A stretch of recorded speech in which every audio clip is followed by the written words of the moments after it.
The Grimes family and Shane were from rural King County, Georgia.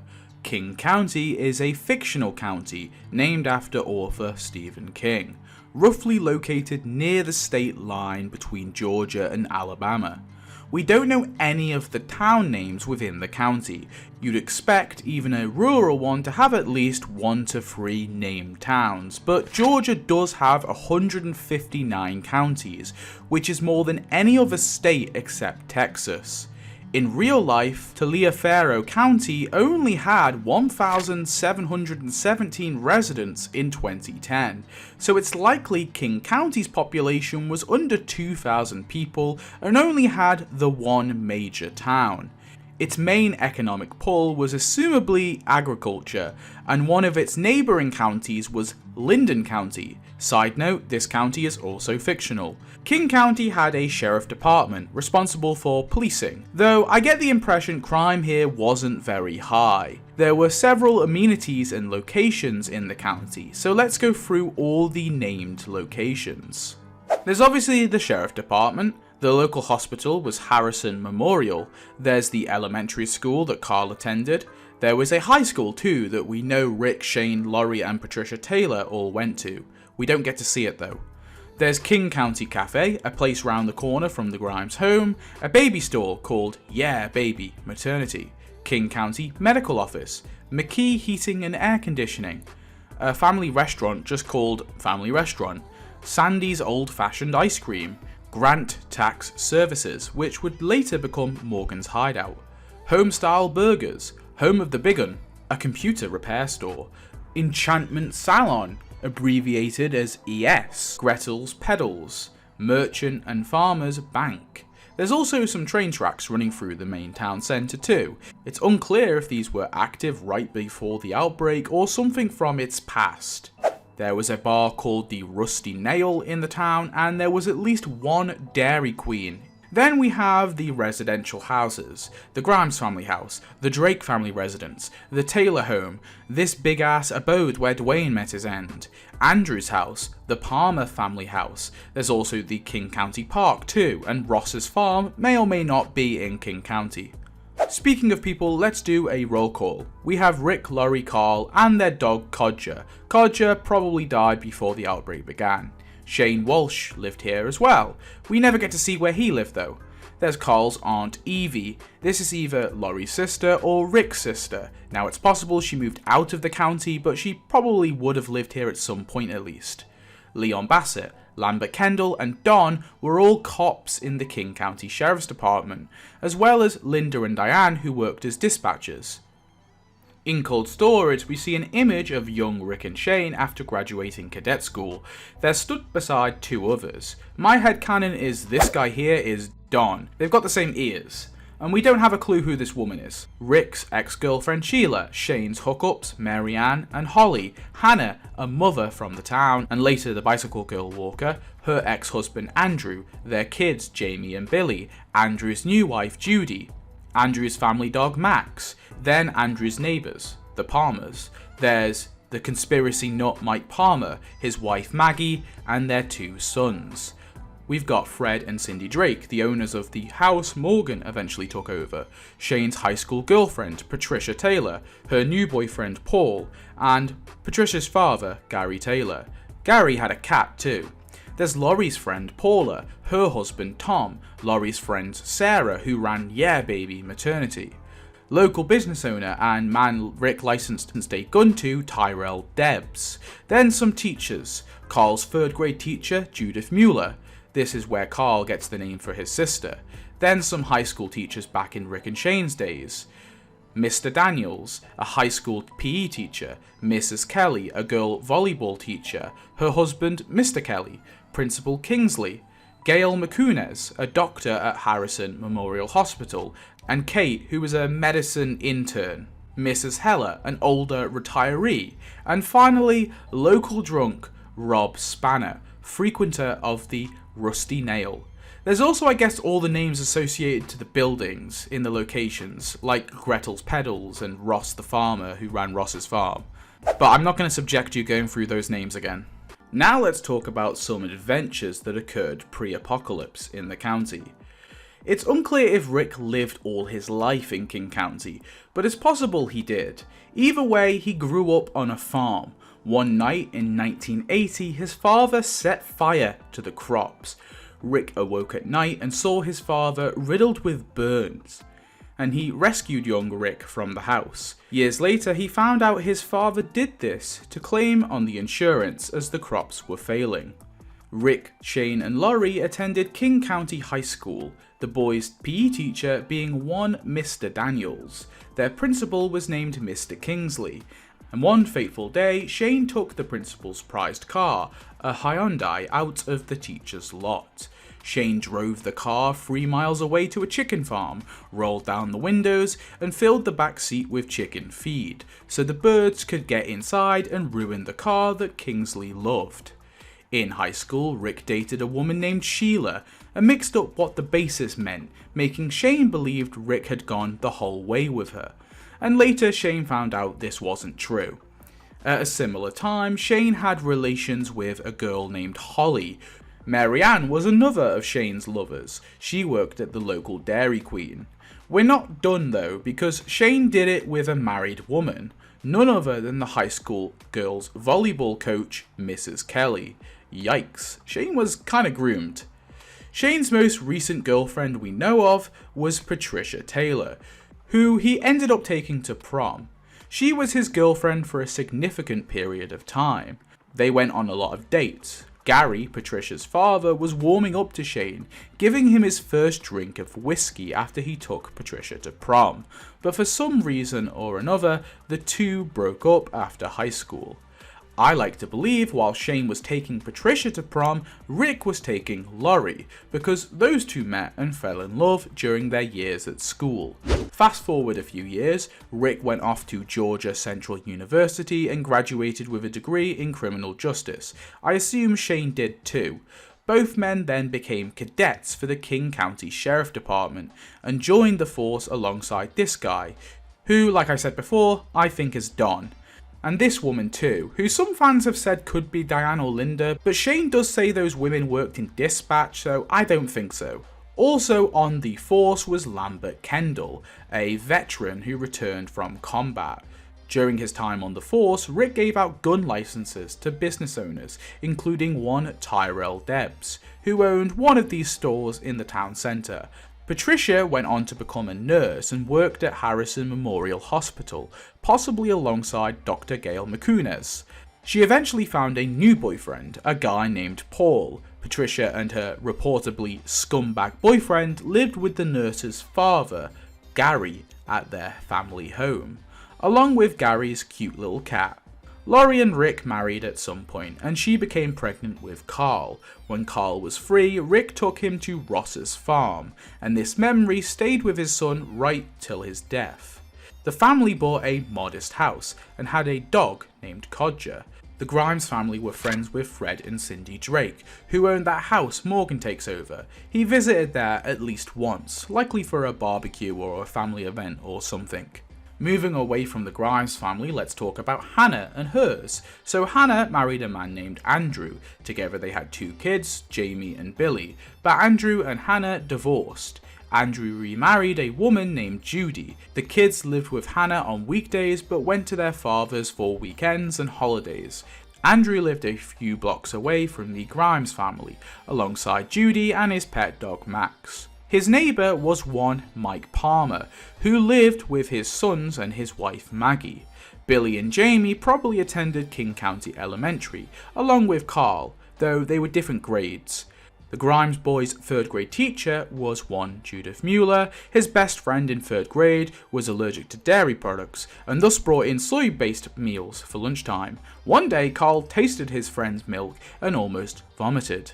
Laurie befriended a fellow parent named Paula who was married to a man named Tom, and they had a kid or kids at the school. Laurie also at some point befriended that woman, Sarah, who ran the baby shop. The Grimes family frequented the King County Cafe, abbreviated as KCC. Carl actually had his 8th birthday party here, and his aunt Evie surprised everybody by showing up there. Some years prior to the outbreak beginning, a newbie joined the sheriff department, one Leon Bassett, and Rick wasn't very impressed by him. He was partners with Lambert. Now let's fast forward to the day before the outbreak officially began. Rick and Laurie's relationship was on the rocks, stemming from Rick being emotionally stunted, unable to express himself, just putting up a stoic wall, and Laurie's desire to look for a fight, and also getting their son involved in their problems. They needed some therapy, to put it mildly. Shane was still a bachelor, just having his casual flings. Now, onto the official first day of the outbreak, but before shit started to go wild. Shane and Rick were having lunch and chatting about Rick's relationship issues when they got a call from dispatch about some criminals who did a robbery in Linden County. They're being chased by that county's sheriffs. Rick and Shane join Lambert and Leon on Highway 18, and they use road spikes to topple the car. The criminals exit and a shootout commences. Rick gets tagged, but all seems fine, but the dispatchers missed the third guy, so Rick is shot. The man was taken to the hospital, slipping into a coma. Meanwhile, Laurie goes to pick up her son, chatting with her friend Paula about the rocks on her marriage. She is interrupted when Shane breaks the news to her about Rick. Laurie decides to tell Carl at school so all his friends can see him cry like a wussy. A day or so later, Diane and Linda from dispatch got Rick some flowers. Bet they did. They fucked up. They got him shot. Shane brings the flowers to him, and Rick accuses him of stealing them from his grandma Jean's house. Jeez, Shane's grandma Jean was still alive at this point. The woman must have been like 90. On to the next day. The patient zero of this county is unknown. Patricia's boyfriend Paul was suffering from a fever all day and eventually died and reanimated, so maybe he was patient zero, or patient zero bit him. At a local bar named the Rusty Nail, Rob Spanner started waving a tire iron around and was arrested by Officer Leon Bassett. Now Rob was telling people to stay away and was sweating profusely, so I think Rob was bitten by someone the night before maybe, or in the early hours of this day. But he was drunk as a skunk and confused as hell, explaining his demeanour. As Leon was arresting him on drunken disorderly charges, Shane was called to the Taylor residence about a disturbance at the home.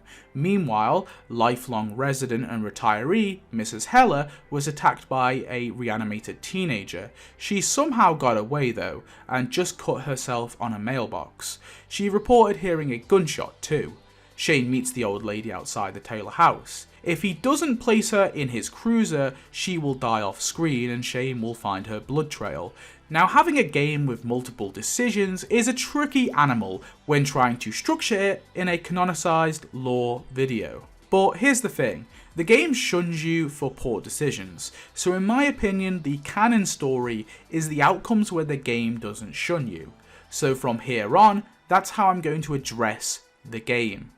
So Shane puts Mrs. Heller into the car and hears a gunshot ring out from the household. Inside, he finds Gary has shot his daughter's boyfriend, Paul, after he reanimated. But Shane doesn't know about walkers yet. He tries to defuse the situation, but Gary runs off, so the sheriff chases him through the house, holding him at gunpoint and arrests the man.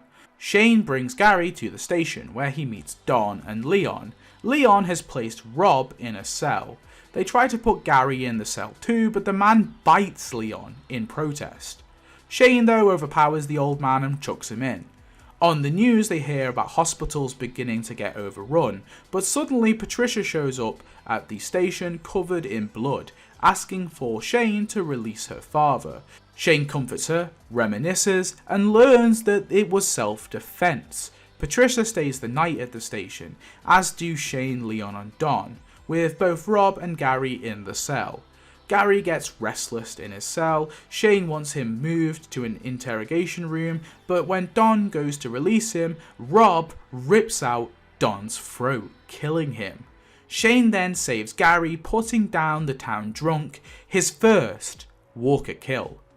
The situation is crazy. Gary explains Rob was acting just like Paul, and now puts his full trust into Shane. Leon heads to go check on Patty, but it's revealed she was bitten and turned. She attacks Leon. Shane hits her with his gun, but Gary shields his Walker daughter. Shane shouts, "She's gone, just like Paul," and Gary relents and clears the line of fire. Despite all his memories with her, Shane is forced to put down his high school girlfriend, his second Walker kill. Outside the station, Shane, Gary and Leon wonder what the hell is going on. Now, after getting a text from Laurie, Shane instructs her to sit tight, as Shane seemingly heads to go get Rick. While stood outside the station, a zombified Don attacks and bites Leon. Maybe Gary too, who knows. So, elephant in the room, Shane tells Leon he's heading first thing to the hospital to get Rick, so you'd think the TS-19 flashbacks would follow this, but that doesn't happen until much later on during Operation Cobalt.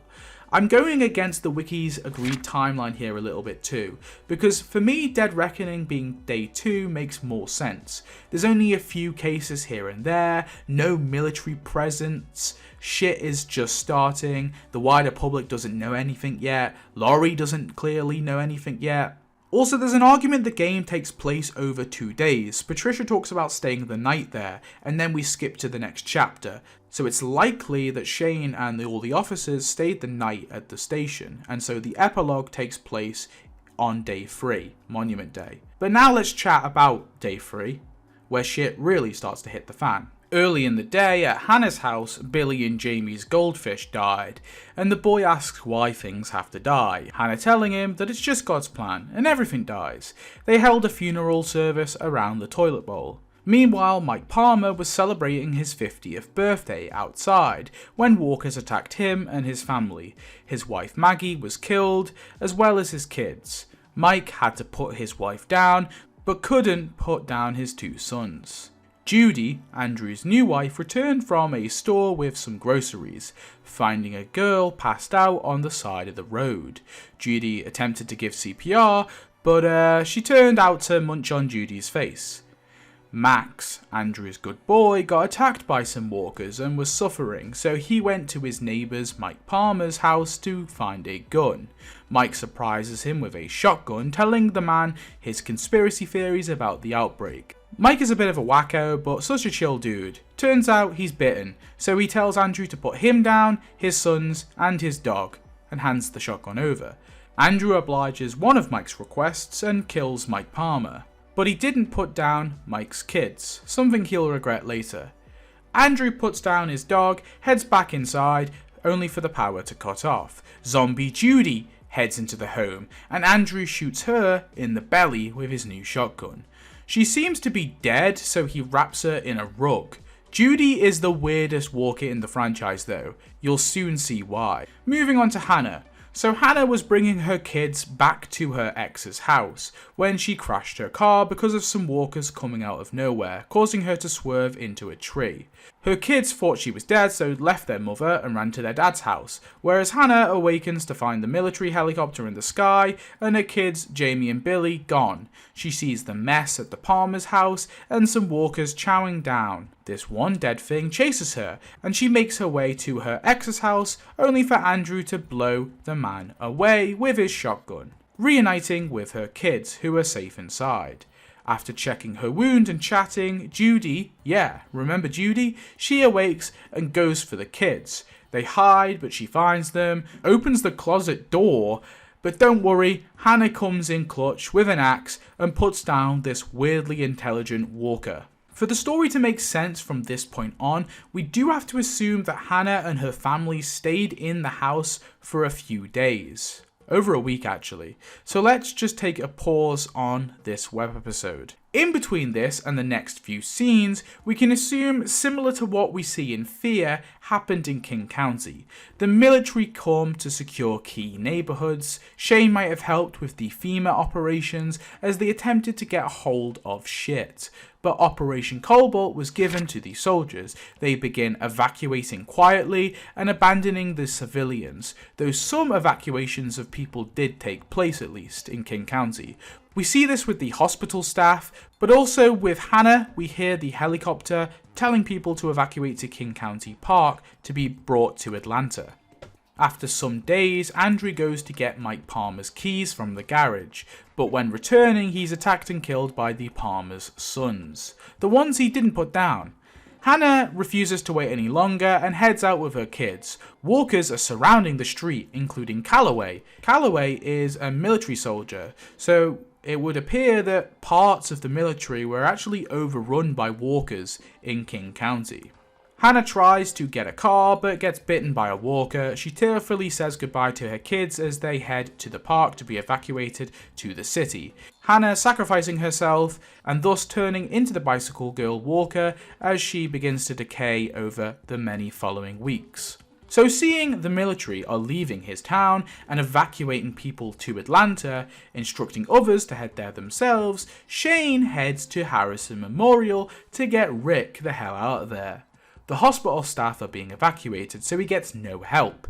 He heads to get a bed, and whilst grabbing it, he witnesses the military executing people in the hallways. Shane is almost shot and killed himself, but Corporal doesn't do Shane in. Shane begs for Rick to wake up, but he doesn't. An explosion rings out and Rick's life support machine shuts off. Shane puts his head to his friend's chest and doesn't hear a heartbeat. To spare Rick's body from being devoured, he blocks the hospital room with a bed before he leaves the hospital to go and protect Rick's family. Staying on this location, it was completely overrun in the end, but at least 2 women stayed there, Dr. Gail McCunes and Kate. Now it's heavily implied that these 2 women continue to care for patients for some time. So Gail was keeping our boy Rick Grimes alive. And I guess she must have been putting that bed back against the door each time too. Yeah, this retcon to explain a plot hole actually has its own plot hole. After this, Shane, Laurie and Carl fled King County to head to Atlanta. Many days passed since most of the population of King County abandoned their town, but Gail remained, treating Rick with her intern, Kate. 7 men came through, ones they treated 2 days prior. They were looking to do terrible things to young Kate. As they went to drag Kate off, Gail gave her a vial that would serve as a lethal injection. Kate took it, ending her suffering. Presumably she turned and killed her attackers. They left Gail as she was too old for them. With their consent, Gail would then euthanize her other patients who gave up too. There's some crazy situations in the King County Cafe as well.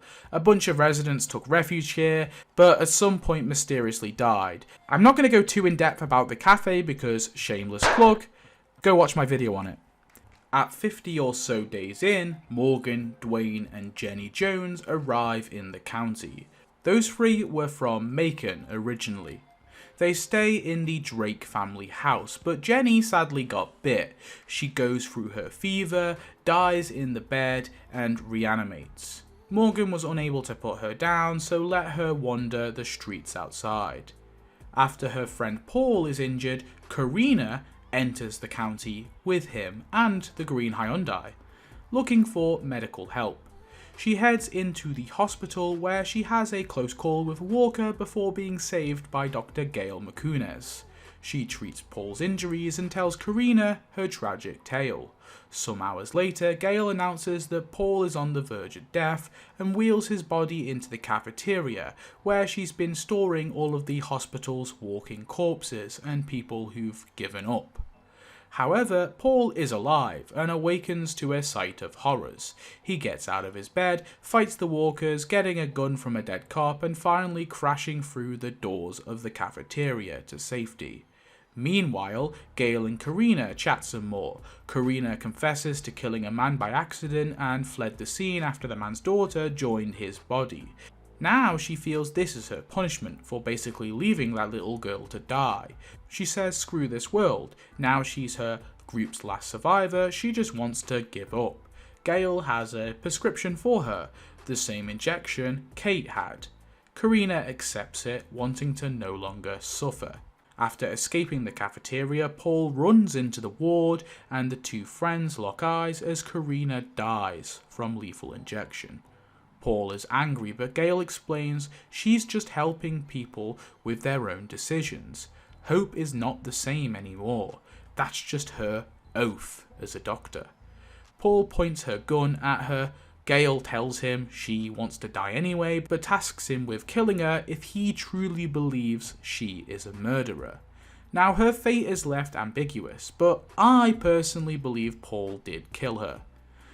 After painting the famous "Don't Open Dead Inside" on the cafeteria doors and also wrapping some chains around them, he exits the hospital with a zombie Karina. And we know for a fact that the man leaves the county as his car is later found on the vehicle-jammed highway, several miles away. Small edit. I checked the license plate on the one in the web episode and then the one that's seen in season 2, and they actually are completely different, so maybe it's not the exact same car. I don't know why, I always assumed it was meant to be the same car, but maybe, I guess, it just isn't. They were being sponsored by Hyundai and they were responsible for promoting this car, so I don't know, they just threw it in the web episode, I guess. The very next day, Rick Grimes awakens in the hospital. Confused, dazed, he sees those famous doors and the body is littered outside. He heads to grab a bicycle where he sees fellow resident Hannah. He cycles home, breaks down, and gets smacked with a shovel, meeting Duane and Morgan.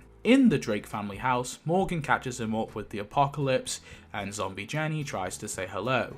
The next morning, Rick gets his first Walker kill and deduces the lack of photo albums in his family home mean his family is probably still alive.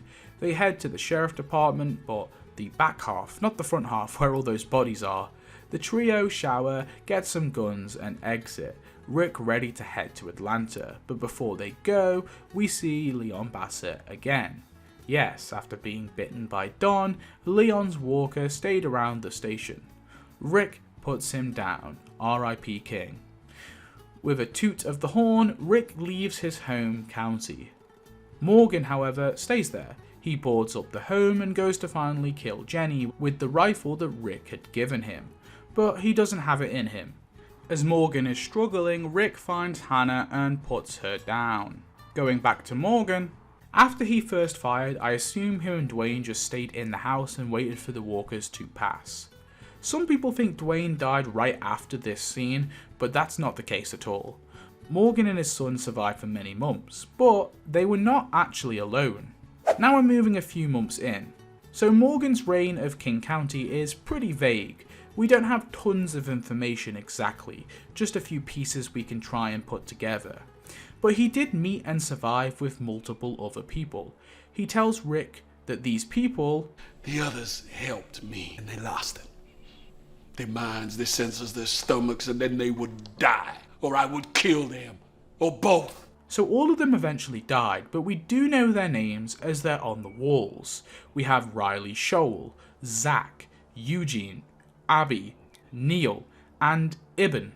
The last one is a Game of Thrones Easter egg, and may not actually be a name, but I'm going to count it. Whatever or whoever Ibn is, Morgan was hellbent on stopping them.